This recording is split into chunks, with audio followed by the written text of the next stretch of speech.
answering that. You know, in my book, I explain that the root cause of mass formation and of totalitarianism, this kind of state that is based on mass formation, ultimately is situated at the level of our rationalist, mechanist, materialist view on man and the world.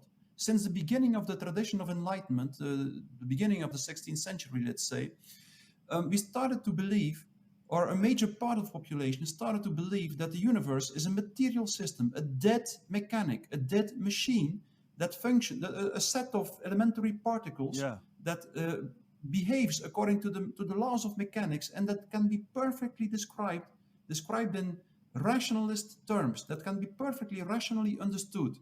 And it is this kind of thinking that is the first step to disconnect people from their environment. And I've experienced that in my own life in a very concrete, intangible way.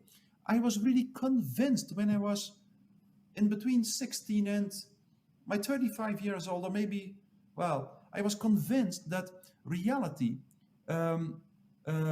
could be understood in a strictly rational way. And it took me until I was 35 years old to start to understand, just by starting to understand the mathematical basis of systems theory, actually. I started to understand that this simply wasn't true. It was a revelation for me. It was like I suddenly started to understand that the reality, and that what we call the facts, nature around us, that it behaves intrinsically irrational. And systems theory shows us in a very nice way. And that it really changed the way in which I existed, because I think if we are convinced that logical understanding can explain everything, then what we actually do is like we connect the one logical idea to the other. It is as if we build a closed wall of logical argumentations around us, and in this way we truly disconnect from the world around us. And as soon we try to force everything in the categories of our own logical understanding, and in this way we don't really see the mystery around us anymore, the mystery of life. And as soon as you start to become aware of the fact that your logical understanding is very limited, and all major scientists concluded that, I could give endless examples. As soon as you start to understand that, it is as if all these building blocks slide away from each other a little bit.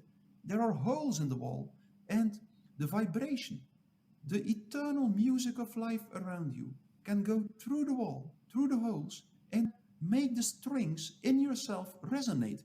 I literally describe it like that in my book, and I'm sure that quite literally the human being is a kind of string instrument. It's a kind of string instrument that can resonate with the things around us. And that is this kind of knowledge that all scientists, or major scientists I'm referring to, whether we are talking about Schrödinger, Bohr, Heisenberg, Max Planck, Lorentz, Mandelbrot, Janos Bolyai, or René Thom, all these scientists concluded that it is this resonating knowledge, this empathically resonating knowledge, that is the knowledge that connects us to the essence of life.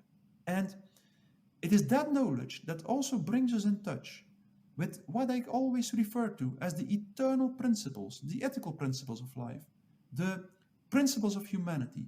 And it are these principles, what is crucial for a human being is not, in the end, not its rational understanding.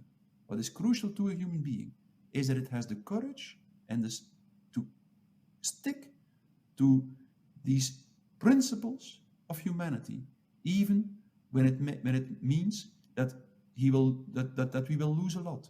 I think that is what is crucial to a human being. We might lose a lot, and if we stick to these principles in the years to come, but at the same time, we will win the only thing that is truly important: our existence as a human being. And we will prevent in this way that we fall prey to this dehumanizing process that is so typical for every kind of mass formation, for every kind of totalitarianism, and in the end, for the entire tradition of enlightenment, which believed that rational understanding should be the cornerstone of life.